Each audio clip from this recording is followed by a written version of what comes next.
할렐루야, 주님께서 저희들과 함께 하십니다. 오늘 말씀은 고린도 후서 5장 7절 한 절입니다.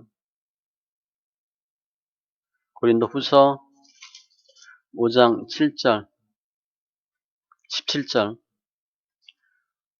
고린도 후서 5장 17절, 신약 291쪽.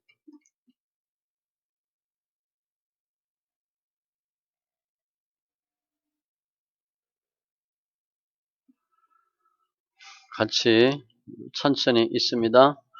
그런즉 누구든지 그리스도 안에 있으면 새로운 피조물이라. 이전 것은 지나갔으니 보라 새 것이 되었도다. 아멘. 이상현 목사님 나오셔서 새로운 피조물이라는 제목으로 말씀 증가하실 때 주님의 크신 은혜가 있기 바랍니다.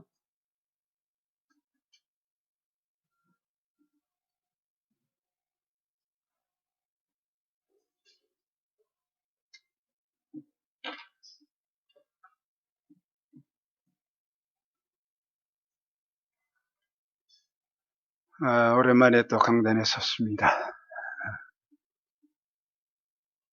지난번 여기 하고 또 물론 다른 저기 양평에 있는 교회 가서 또 말씀은 전하긴 했습니다만은 모처럼 또 강단에 서는 이러한 또 영광을 누립니다.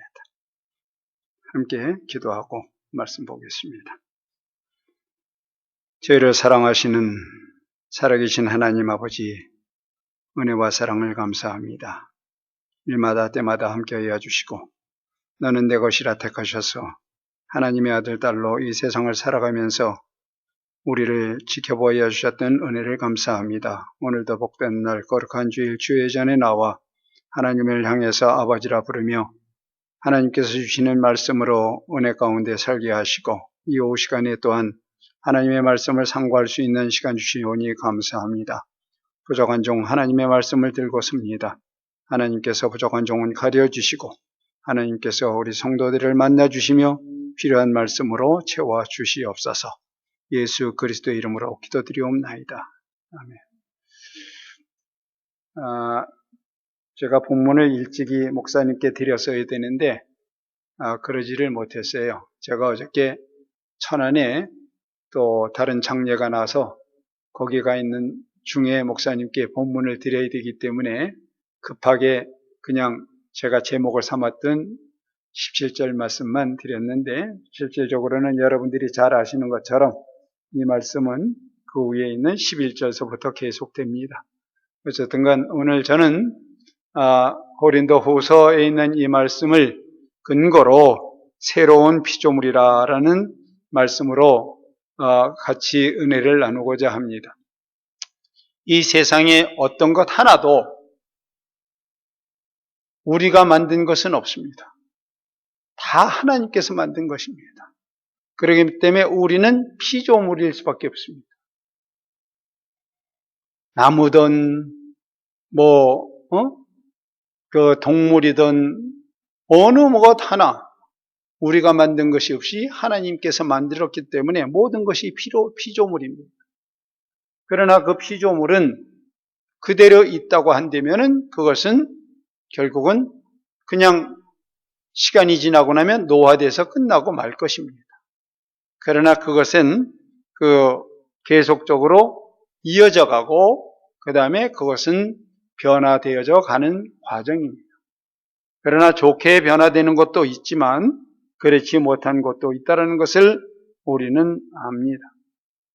이 새로운 피조물이라, 새롭다라고 하는 것은 사람들이 좋다라고 합니다.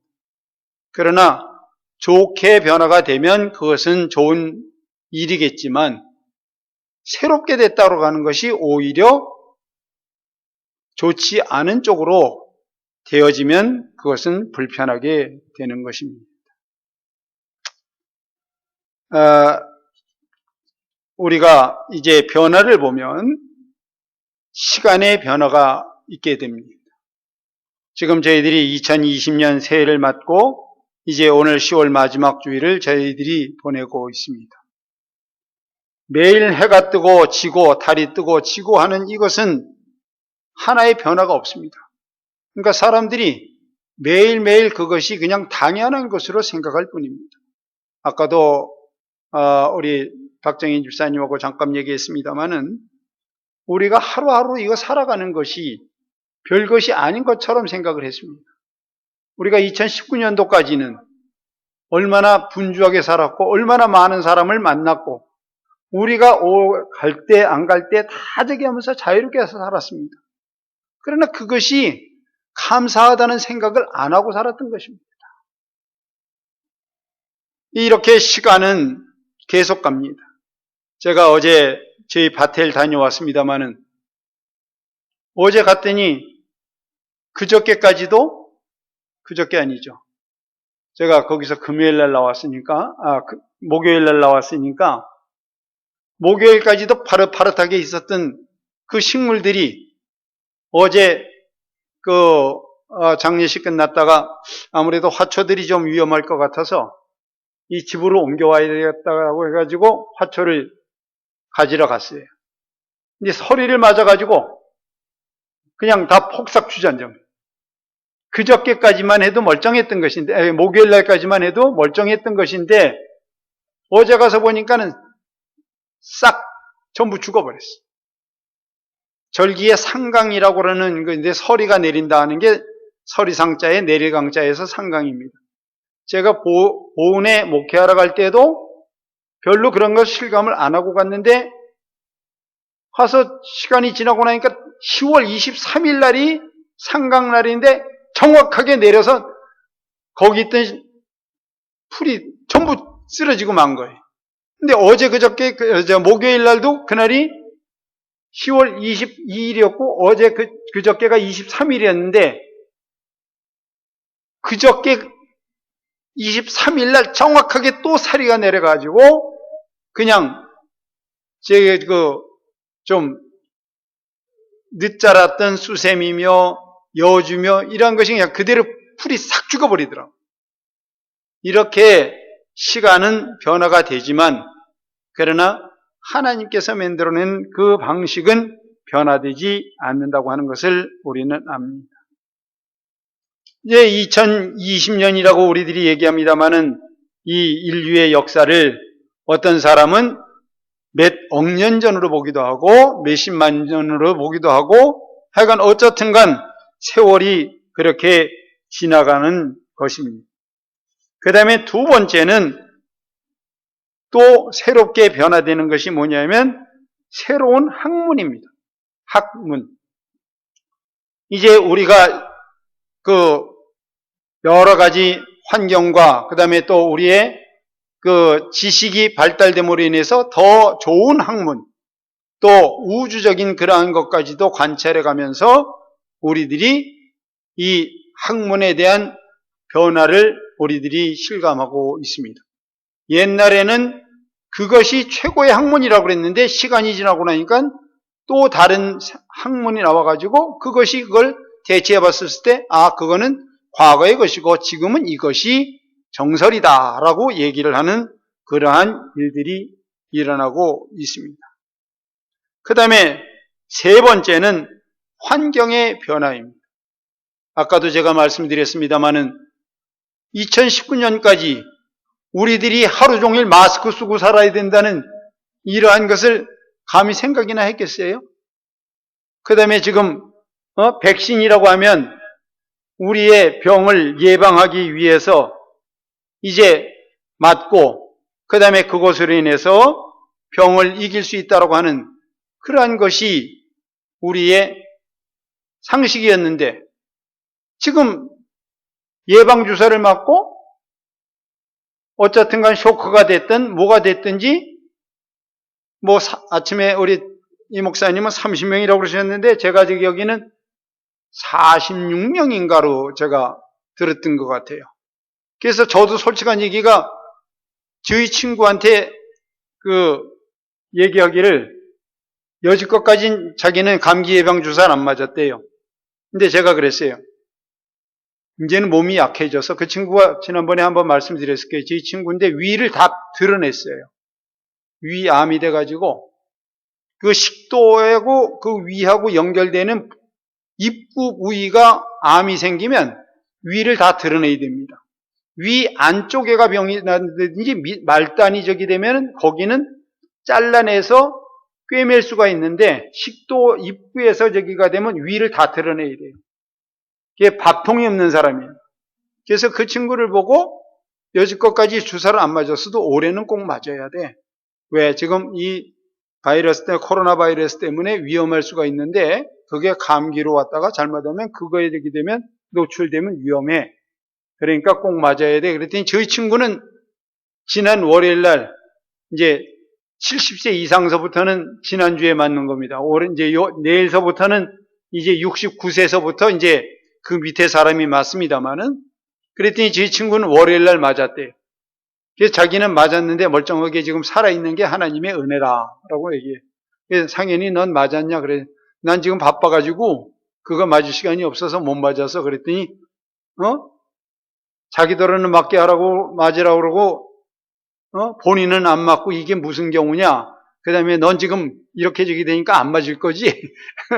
그러고 저를 뭐라고 그러는 얘기를 어저께 들었습니다. 그 장례식을 같이 갔다 왔는데 하여간 그러한 환경의 변화들이 지금 우리에게 엄청나게 벌어지고 있는 것이 사실입니다. 그런데 이러한 시간의 변화나 학문의 변화나 환경의 변화는 그거는 우리가 살아가는데 하나의 조건밖에는 안 됩니다. 그러나 또 우리가 살아가는 그 자연 환경 속에 있는 자연적인 것, 이 사람을 제외해 놓고 사람을 제외해 놓은 동식물, 여기에는 변화가 있어 봐야 그거는 크게 변화가 아닙니다. 새로운 옛날에 발견하지 못했던 하나의 그 종자가 발견된다든지 또는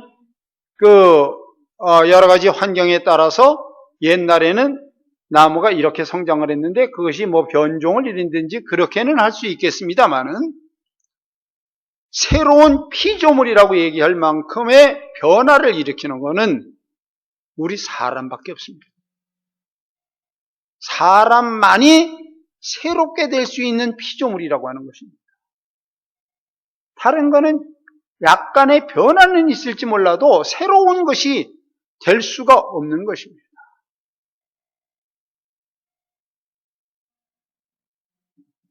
그런데 사람들은 새로운 변화를 무척이나 좋아합니다. 좀 우스갯소리로 여기 지금 우리 목사님 저를 포함해서 3사람 남자가 있는데 남자들을 빗대서 하는 얘기가 그런 얘기하죠. 신사는 새로운 것을 좋아한다. 그렇게 모저기 합니다만은 그러나 그것은 남자를 빗대어서 우습게서 하는 얘기고 실질적으로는 여자들의 변화가 더 심하죠. 심지어는 여자들이 하는 얘기가 뭐라고 그럽니까? 여자의 이뻐지는 거는 무죄다. 그래서 뭐 옷으로도 바꿔보고 그다음에 머리로도 바꿔보고 뭐 이런저런 걸 갖다 해서 많은 변화를 하는 것이 여자분들의 그 용모입니다.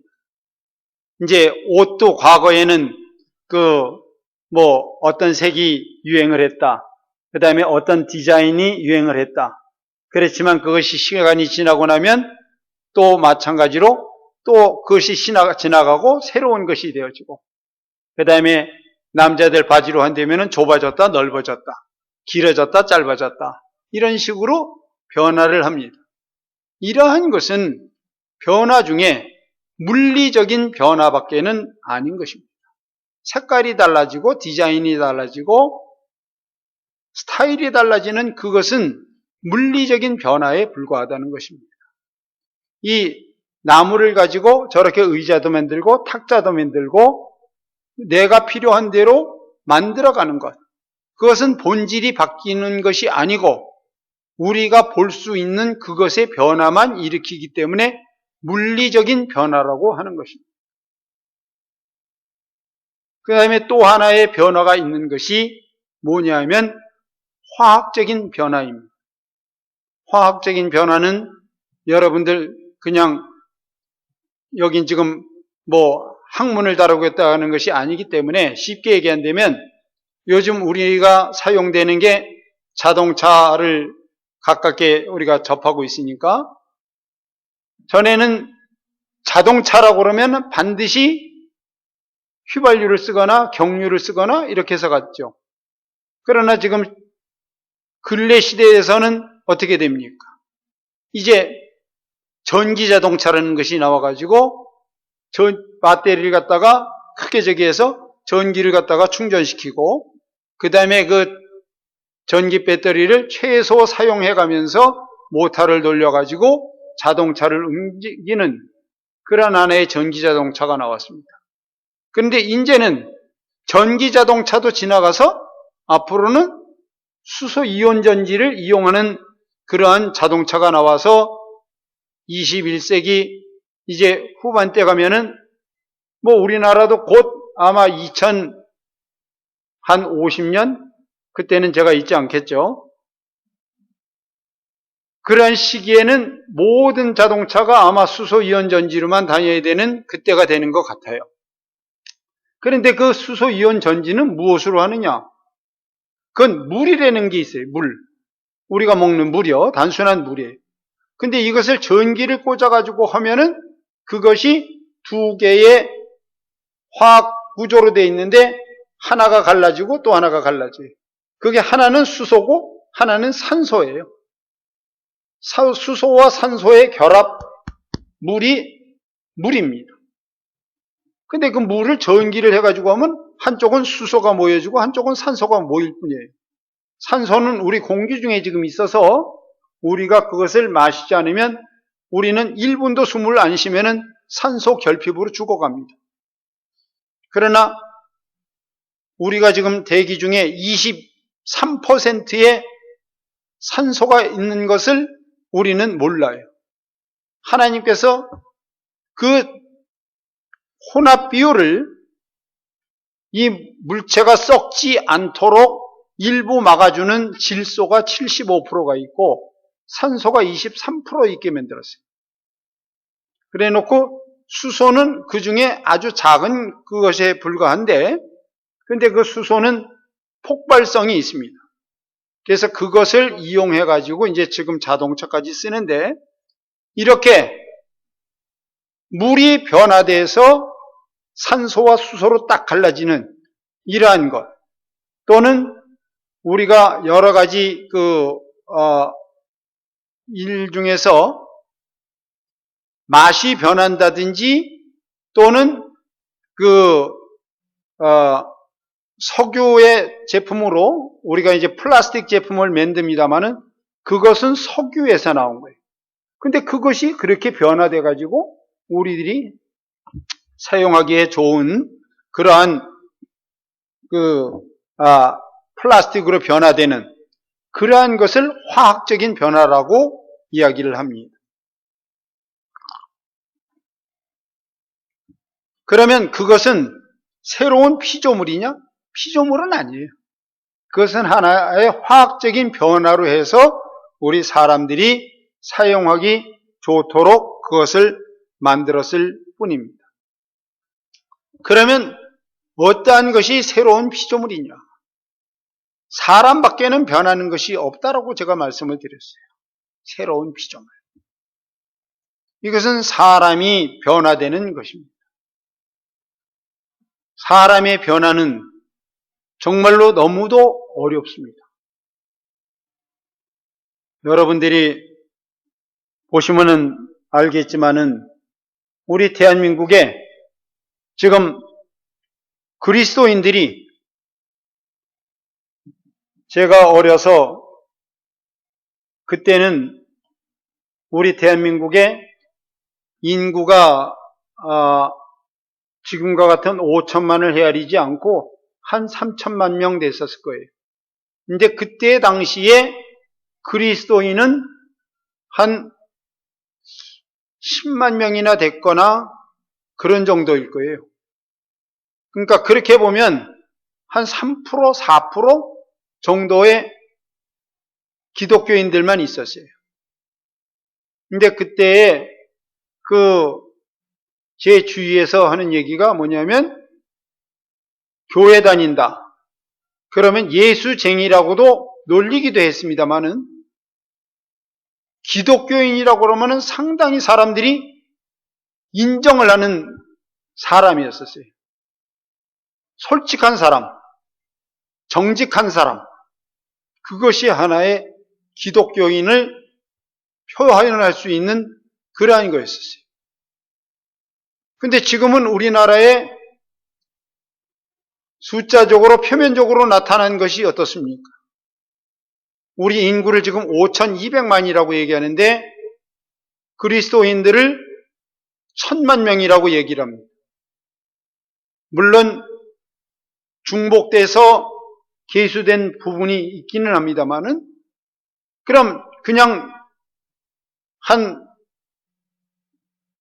조금 더 잘라버려가지고 800만이나 700만이라고 보자고요. 그러면 적어도 7% 내지 8% 정도가 됐어요. 그리고 살아가는 환경이 엄청나게 좋아진 이 시대를 살아가는 이 시대에 그 7%가 됐다고 한다면 우리 사회에 정말 많은 변화를 이끌어내고 사회를 이끌어가는 중추적인 역할을 하는 것이 그리스도인들이 되어야 할 것입니다. 근데 지금 그렇지 못하다라고 하는 것입니다. 숫자적인 변화는 있었지만 물리적인 우리가 계수하는 모양은 보였지만 실질적으로 그리스도인으로서의 역할이 안 보여지고 있는 것 아니냐라는 생각을 해봅니다.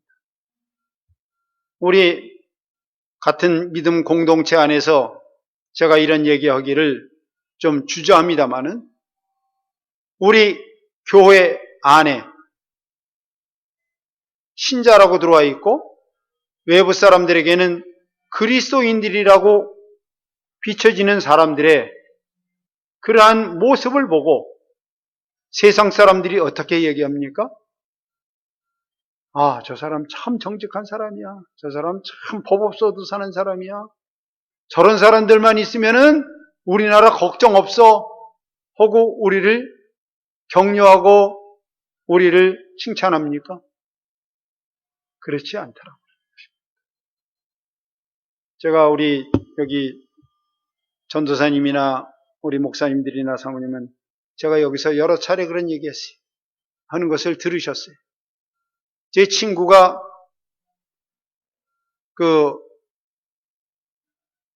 경찰청장, 서울경찰청장, 경기지방경찰청장 이 세 사람을 빼놓고는 가장 높은 자리에 올랐던 치안감이라고 하는 거기 경찰로서 최고의 자리까지 오른 친구가 제 주위에 있습니다. 제가 그 친구와 만나면은 제가 이제 목사인 걸 아니까, 그래서 그 친구한테 얘기하고 혹시라도 전도의 얘기를 하려면 저한테 얘기하지 말라고. 너무도 많은 비리를 자기가 들었고 경험했고 알고 있다라는 거예요. 근데 그러한 것을 다 알고 있는 나이기 때문에 굳이 네가 얘기 안 해도 어떤 것이 바르고 어떤 것이 그르되는 건 나는 알고 있으니까 내가 필요하면 그때 가서 선택할 망정 네가 그런 얘기는 안 하는 것이 좋겠다라고 나한테 얘기를 합니다. 그래서 그냥 얘기를 하다가 말고 그러는데, 우리 그리스도인들이, 우리 교회 다니는 정말 성도라고 하는 사람들이 한국의 기독교의 부흥이 1980년대에 정말 엄청나게 늘었습니다. 지금 대한민국에서 제일 으뜸 가는 교회요, 그 다음에 전 세계에서 가장 많은 성도를 갖고 있다라는 교회, 제가 어디라고 얘기를 안 하겠습니다. 그 교회가 어떻게 됐느냐 하면 예수를 믿으면 복 받는 데더라.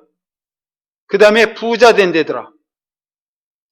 그것 때문에 그냥 물밀듯이 그쪽으로 사람들이 모여왔습니다. 지금도 그 사람들은 축복밖에는 생각하는 것이 없습니다.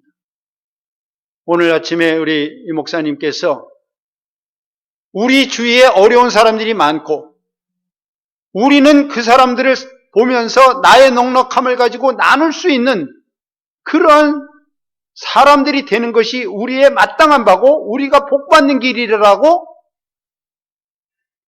말씀 주셨어요.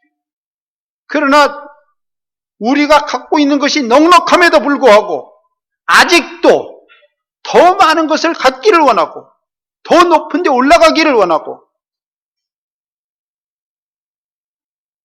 다른 사람들보다 더 유명해지기를 원하는 그러한 일들이 많이 있습니다. 우리 교회는 지금 신장로님이 지금 장로님으로 지금 출석하고 있으십니다마는 다른 교회들에게서는 어떻게 하는지 아십니까? 여러분들이 이미 경험하셨을 거예요. 장로가 되기 위해서 그 교회에서 열심히 봉사합니다. 그 교회에서 열심히 많은 물질로 봉사합니다. 그러고선 교인들한테 인정받아가지고 장로로 명예는 올라갑니다. 정말로 자기가 하나님께 은혜를 입은 것이 너무 커서 자기가 더 많은 것을 드리고 더 많은 시간을 드리고 더 많이 노력해야 된다는 그런 것을 한다면 얼마나 감사하겠습니까? 그런데 아까 제가 말씀드렸던 그 교회는 장로가 되면 그 교회에서 여러 가지 이제 사용되는 용품에 거기에 납품을 한다든지 또는 거기에서 직영하는 여러 가지 기업에 장으로 간다든지 그러한 일들을 해요. 그 일을 차지하기 위해서 그 장로의 직분을 얻기 위해서 많은 물질을 갖다 드린다고 하는 그러한 이야기를 들었습니다. 저도 제가 목회를 하기 전에 저 서울 신촌 성결교회에 제가 장로가 됐었습니다마는 장로를 시무를 하다가 목회자가 됐지만 저는 그렇게를 못했어요. 그저 중학교 때 그 교회를 들어가 가지고 제가 목회를 하기 위해서 떠나는 40년 동안 그 교회에 열심히 출석하고 제가 할 수 있는 한 봉사를 했었지 저는 제가 장로 직임으로 올라가기 위해서 그러한 봉사를 한 것도 아니었어요. 하나님께서 정말 하나님을 몰랐더라면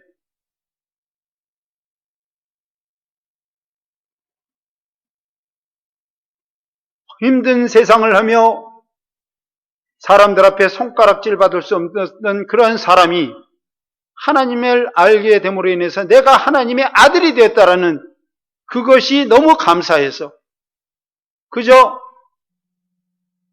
정말 학교와 교회, 집, 그 다음에 직장 다니면서는 직장, 교회, 집 그것만 알고서 살았어요. 그러다 보니까 하나님께서 그러한 직임을 줘서 장로라는 직분을 받기는 했습니다마는 그러나 아까 말씀드린 그러한 변화를 그러한 하나의 직분을 얻기 위해서 노력한다는 그런 것은 너무도 우리 믿음의 형제들에게는 불쌍한 것이라고 저는 생각을 합니다. 마태복음에 있는 말씀처럼 너희는 무엇을 먹을까, 무엇을 마실까, 무엇을 입을까 염려하지 말라. 이는 다 이방인들이 구하는 것이요 너희는 들에 피는 백합화보다 귀하지 아니하냐, 공중에 나는 새보다 귀하지 아니하냐. 너희는 먼저 그의 나라와 그의 의를 구하라. 그리하면 이 모든 것을 더하시리라라고 하신 그 말씀은 다 뒷전으로 가고 내 노력으로 내 힘껏 노력해서 많은 것을 갖고 싶어하고 그것으로 인해서 내 명예가 올라가고 내 지위가 올라가고 다른 사람으로부터 존경받고 다른 사람의 굽신거리는 그러한 모습을 바라는 그러한 자리에 우리가 처하지 않는가 하는 것입니다. 이러한 식으로는 우리가 변화될 수 없습니다. 우리가 변화될 수 있는 것은 우리가 하나님의 뜻을 헤아리기 전에는 절대로 바뀌어지지 않는다라고 하는 것입니다. 우리가 배운 지식이나 내가 어떤 훈련을 통해서 나 자신이 바뀌어지는 것이 아닙니다.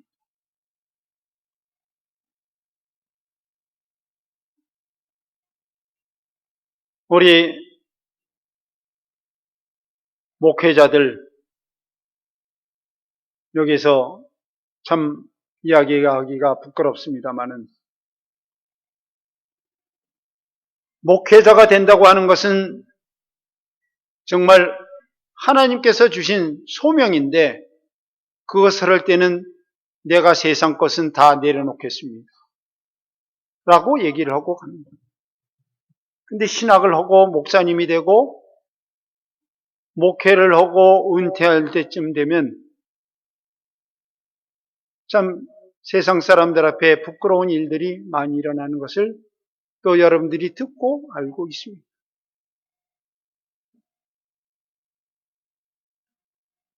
지금은 찬송가 323장으로 바뀌었습니다마는 전에 찬송가가 355장이에요.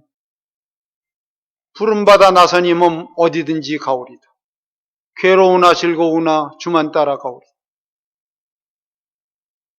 복음 들고 아골골짜기로도 가겠다라고 찬송을 부릅니다. 제가 충북 보은에 가서 15년 동안 농촌 목회를 하고 퇴임을 했습니다마는 거기에 제 후임을 구하겠다고 노회도 얘기했고 총회도 얘기했고 주위의 사람들한테 얘기하는데 아무도 안 와요.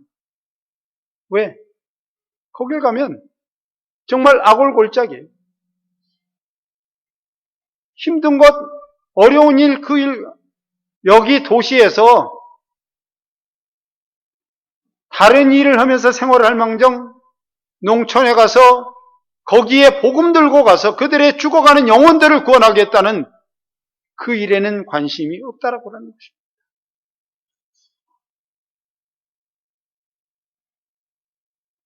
또 지금은 94장이고 전의 찬송은 102장입니다. 주 예수보다도 더 귀한 것은 없네. 찬송들은 열심히 불러요. 세상 물질 다 아니라는. 그러나 추구하는 것이 지금도 세상의 물질로 우리가 제일로 치고 있지 않느냐. 그렇기 때문에 우리는 아무리 믿음 생활을 10년을 하고 20년을 해도 새로운 피조물이라고 하는 그 개념을 우리들이 가질 수 없다라고 하는 것입니다. 그런데 사도 바울은 말씀했습니다.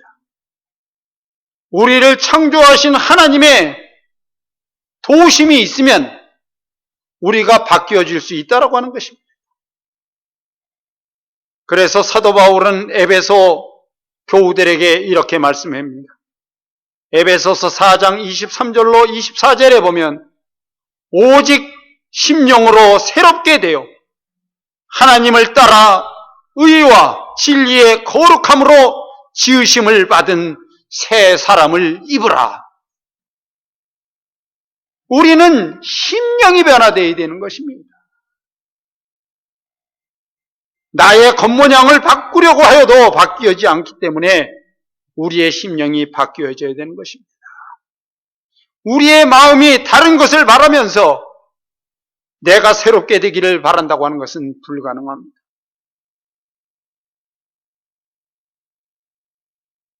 예수님께서 뭐라고 그러셨습니까?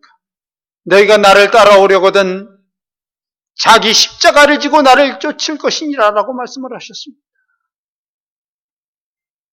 하나님, 나 십자가 지기 싫어요. 하나님, 나는 평탄한 길을 가기를 원하니까 하나님, 그 십자가 가시광석길, 사갈길, 가시밭길 다 씌워주세요. 나는 오로지 평탄한 길, 고속도로 길로만 가게 해주세요.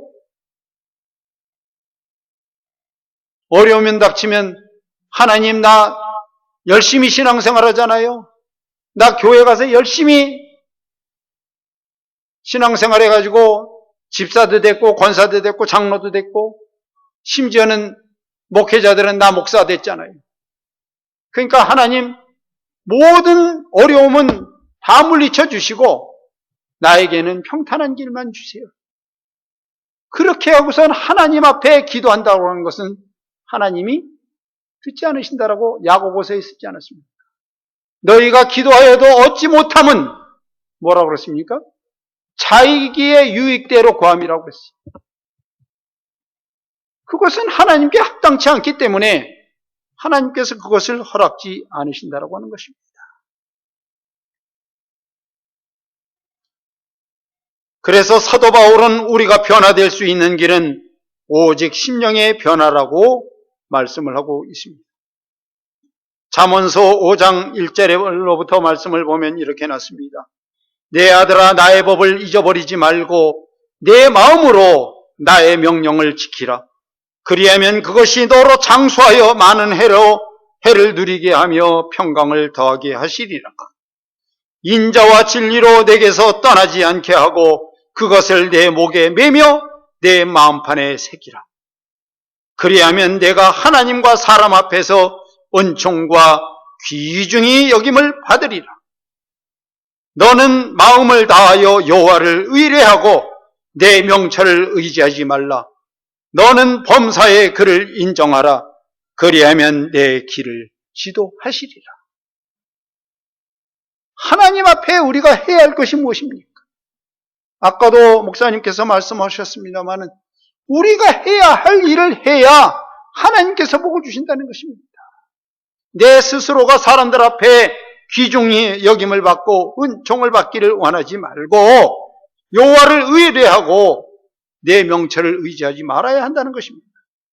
그러면 하나님께서 우리가 해야 할 것을 보여주신다고 하는 것입니다. 모든 사람이 이 변화를 하라고 성경은 우리에게 계속 말씀하고 있습니다.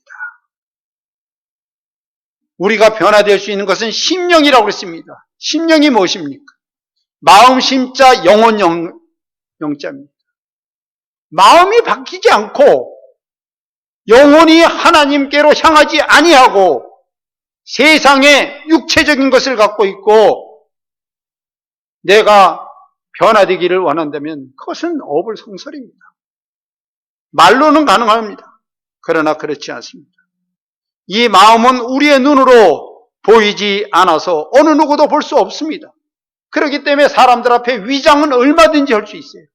아, 그 사람 참 교회에서 생활하니까 그렇게 성실해.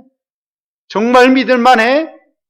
그러나 나중에 세월 지나고서 뒤에서 보면 속았다라는 것입니다. 위장은 얼마든지 할 수 있습니다. 마음이 우리를 주장하기 때문에 우리는 마음의 변화가 있어야만 우리가 변화됐다는 것을 알 수 있습니다. 잠언서 4장 23절에 그래서 이렇게 말씀합니다. 무릇 지킬 만한 것보다 더욱 내 마음을 지키라. 생명이 근원이 이에서 납니다. 우리가 마음을 떠나서는 아무것도 할 수 없다라고 하는 것입니다. 우리 근원인 마음이 바뀌게 됨에 따라 우리의 생명도 달라질 수 있다라고 말씀을 합니다. 계속되는 잠언의 말씀입니다마는 마음의 즐거움은 얼굴을 빛나게 하여도 마음의 근심은 심령을 상하게 하느니. 마음이 편치 않으면 아무리 나는 웃고자 해도 웃어지지가 않아요. 내가 좀 좋은 일이 있어서 웃고 싶은데 다른 사람이 있어서 좀 참으려고 그래도 내 입에서 웃음이 안 가려져요. 그럴 때는 참 정말 멋쩍어 하는 그런 일들이 많이 있지 않습니까? 우리의 마음이 그래요. 내 마음이 변하면 내가 웃으려고 하지 않아도 웃음이 보입니다. 내가 마음이 불편하게 되면 아무리 불편함을 드러내지 않으려고 해도 소용이 없습니다. 이러한 것이 우리 일인데 어떻게 우리는 내 마음이 새로워지지를 않으려 합니까?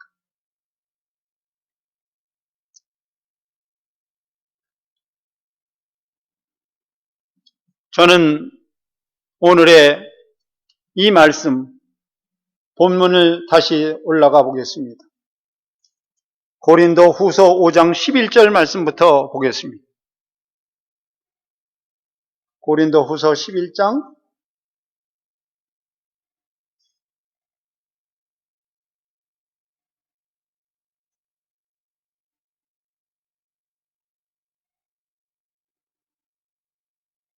우리에게 사도 바울이 부탁한 말씀을 여기서 찾고자 합니다. 11절 말씀부터 천천히 읽습니다. 우리는 주의 두려우심을 알므로 사람들을 권면하거니와 우리가 하나님 앞에 알려졌으니 또 너희의 양심에도 알려지기를 바라노라. 우리가 다시 너희에게 자찬하는 것이 아니요 오직 우리로 말미암아 자랑할 기회를 너희에게 주어 마음으로 하지 아니하고 외모로 자랑하는 자들에게 대답하게 하려는 것이라. 우리가 만일 미쳤어도 하나님을 위한 것이요 정신이 온전하여도 너희를 위한 것이니 그리스도의 사랑이 우리를 강권하시는도다. 우리가 생각하건대 한 사람이 모든 사람을 대신하여 죽었은즉 모든 사람이 죽은 것이라. 그가 모든 사람을 대신하여 죽으심은 살아있는 자들로 하여금 다시는 그들 자신을 위하여 살지 않고 오직 그들을 대신하여 죽었다가 다시 살아나신 이를 위하여 살게 하려 합니다. 여기까지 읽겠습니다. 우리에게는 하나님께서 우리를 알게 하시는 역할이 있다라고 하는 것입니다. 우리는 내가 드러내지 않으려도 내 가족으로부터, 내 친척으로부터 내가 그리스도인이라고 그러는 것을 인정받고 있습니다. 여기에 보면은 우리가 자천해서가 아니라 자랑으로가 아니라 외모로만 아니라 우리가 다른 사람으로부터 그리스도인들이라고 인정은 받고 있다는 것입니다. 옛날에는 아까도 제가 처음에 얘기했습니다만 예수 믿는 사람들을 예수쟁이라고 그랬어요. 제가 64년에 저희 집에서 제 발로 가출을 했었을 때에 저희 어머님이 저한테 얘기했어요. 너 예수에 미쳤지? 교회 미쳤지? 미쳤대요. 미친 거 맞아요. 근데 우리가 누구한테 미쳤다고요? 여기 보니까 예수에 미쳤다라고 그랬어요. 예수. 예? 근데 그 예수님께 미친 것이 누구를 위해서? 하나님을 위해서 미쳤다는 것입니다. 하나님을 위해서 미쳤기 때문에 하나님은 우리에게 너가 나 때문에 내가 보낸 예수 그리스도를 믿음으로 말미암아 네 집에서 미친 사람이라고 인정까지 네가 받으면서 신앙생활을 했고 나에게 예배했고 내가 너희에게 분부한 모든 것을 가르쳐 지켰기 때문에 너에게 준비된 상급이 있다. 그것이 천국입니다. 근데 내가 할 것은 아무것도 안 하고 나 교회 다녔어요. 그러니까 나 천국 갈래요. 물론 온전한 믿음으로 정말 우리가 말하는 것처럼 구원은 들음이요 들음은 하나님의 말씀이라고 했기 때문에 하나님의 말씀 들었고 예수 그리스도를 믿는 자들은 구원함을 받으리라 했기 때문에 들어는 갈 수 있겠죠. 그러나 그것은 정말 거적대기 상급 없는 저 말석에 어디 가서 부끄러운 모습으로 거기가 있겠죠. 저희들이 열심히 신앙생활하다가 천국 갈 때 어제 천국 가신 그 권사님이신데 96세세요. 그 권사님이 제가 신천교회에서 신앙생활할 때에 주일날 새벽에 그 목사님이 설교하기 전에 성가대를 우리도 해야 되겠다 해가지고 토요일날 밤이면은 늙으신 권사님들 다 교회에서 잠자게 해요. 그러고서는 교회에서 잠을 자고 아침에 일어나서 찬송 연습하고 주일날 새벽에 성가대 서서 우리도 하나님 앞에 찬양하고 싶다고 해가지고 베들레헴 성가대라고 만들어가지고 찬양을 하시다가 심지어는 그 권사님이 그 찬송가 272장인가 한 몸 이룬 형제여 자매들이여 거기에 가사를 자기가 개사를 해가지고 자기가 그것을 교회를 못 가고 몸이 약해서 집에 있게 되니까 그것을 찬송해 가면서 찬송하시다가 그저께 소천하셨어요.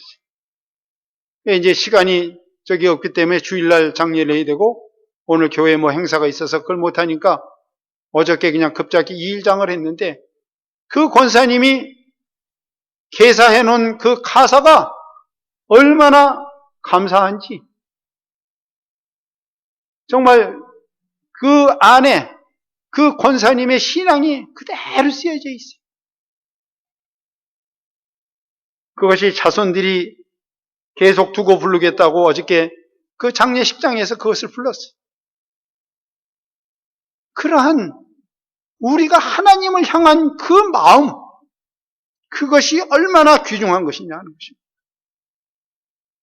정말 하나님을 향해서 미쳐있는 그분에겐 분명히 하나님께서 기쁨으로 맞아들이셨을 거고 그렇게 찬송 부르다가 가셨기 때문에 거기에서도 찬송을 힘차게 부르고 내가 여기에 왔다 개선가 부르고 거기에서 많은 사람들과 하나님을 영화롭게 할 것이다. 부끄러운 구원이 아니고 정말로 기쁨에 입성을 해가는 우리 모두가 되어야 되지 않겠습니까? 우리 그리스도인들은 그러나 또 하나는 이것이 있습니다. 우리가 세례를 받을 때에 우리 지금 교회에서는 그냥 약식 세례를 합니다. 그러나 침례 교회에서는 지금도 수조에 집어넣었다가 꺼내냅니다. 그러면 그 사람들은 수조에 들어갔다 나왔으니까 새 사람이고 우리는 약식 세례를 했기 때문에 우리는 아닙니까? 그건 하나의 방법의 차이였지. 우리가 세례를 받을 때에 우리도 여기서 뭐라고 그랬어요? 그리스도와 함께 우리가 죽었다는 것입니다. 우리가 그리스도와 함께 죽었고 그 다음에 우리들이 수조에서는 올라오진 않았지만은 목사님께서 세례를 받은 다음에 내가 성부와 성자와 성령의 이름으로 아무개의 세례를 베푸노라 하고 그것이 선포되어졌고 그 다음에 내가 세례교인 되었음을 선포하노라 했으면 여러분들이 예수와 함께 죽었다가 예수와 함께 살았다라고 하는 그 선포입니다. 그렇기 때문에 나는 그리스도와 함께 죽었고 그리스도와 함께 살았다라고 하는 자긍심을 가지고 살아야 된다라고 하는 것입니다. 그러나 나는 세례교인이라는 것은 생각을 하지만 내가 그리스도와 함께 죽었다는 것은 생각을 안 한다라고 하는 것입니다. 그렇기 때문에 자아가 살아있는 것이에요. 자아가 살아있어서는 결코 우리들이 거듭난 사람이라고 되어지지 않습니다.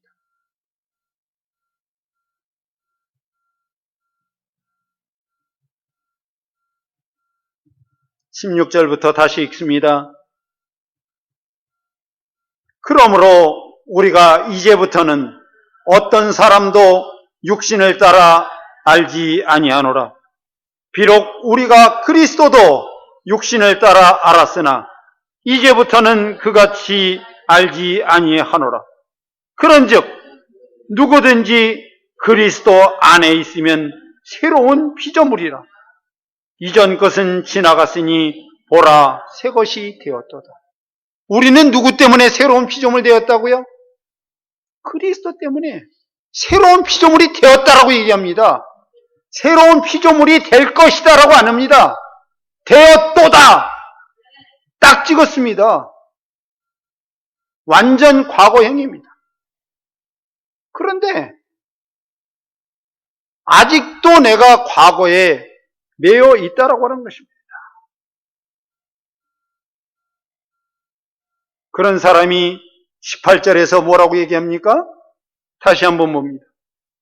18절부터 봅니다.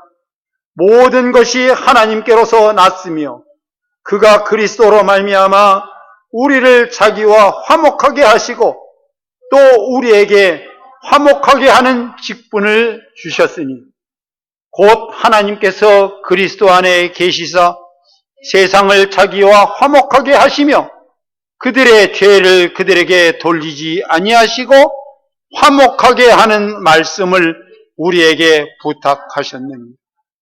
우리에게 무슨 직분 주셨다고요? 화목하게 하는 직분이에요. 그런데 왜 교회 안에서 다툽니까? 다른 사람을 용서하지 못하기 때문에 다툼이 일어나는 것입니다. 우리들이 예배 마칠 때 부르는 주기도 성으로 부르니까는 별로 감흥이 안 오는지 모르지만은 옛날에는 주기도문으로 외웠어요. 우리가 우리의 죄를 지은 자에게 용서하여 줌 같이 우리의 죄를 사하여 주옵시고. 입으로는 다른 사람의 죄를 사하여 준 것 같이 용서해달라고 하면서 다른 사람의 죄를 정말로 용서하고 그 기도를 하느냐 하는 것입니다.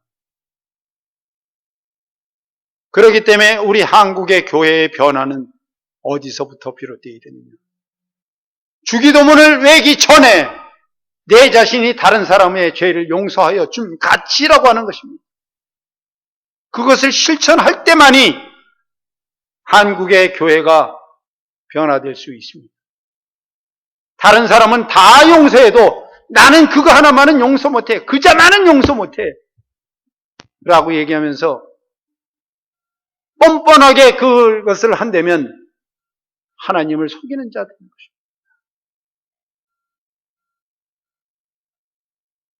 그렇기 때문에 우리 새로운 피조물들에게 주어진 그것은 분명하게 우리에게 화목의 직분을 맡은 자라고 하는 그것을 잊지 말아야 한다는 것입니다.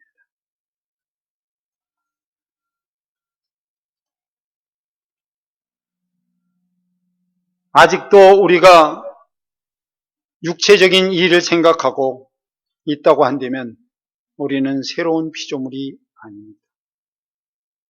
육체의 일은 우리가 벗어버려야 하는 것입니다. 저는 그래서 이제 말씀을 마쳐가기 전에 우리가 어떠한 사람인가를 돌아보는 그러한 마음을 갖기 위해서 말씀 한 군데 보고 말씀을 마칩니다. 갈라디아서 5장 16절부터 보겠습니다. 신약성경 308쪽입니다.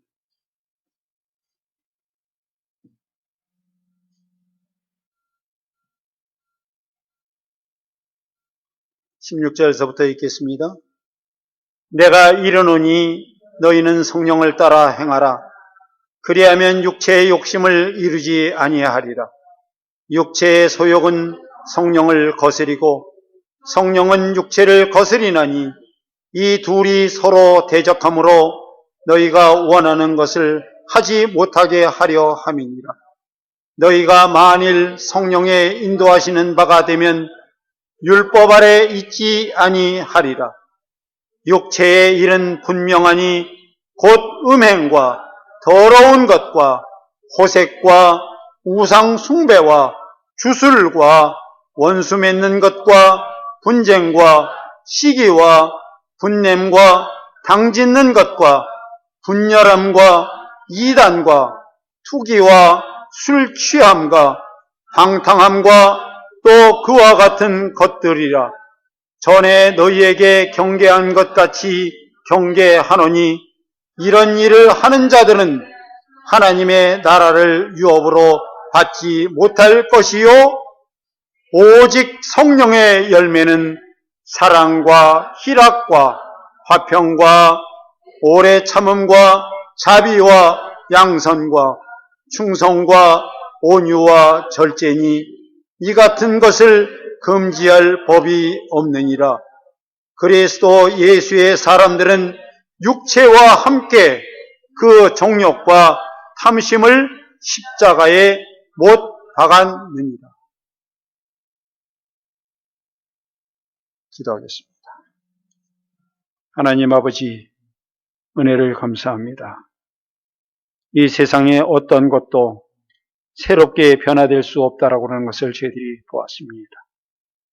하나님께서 창조하신 피조물 가운데 사람만이 성령의 역사로 말미암아 새로운 피조물이 되어진다라고 했습니다.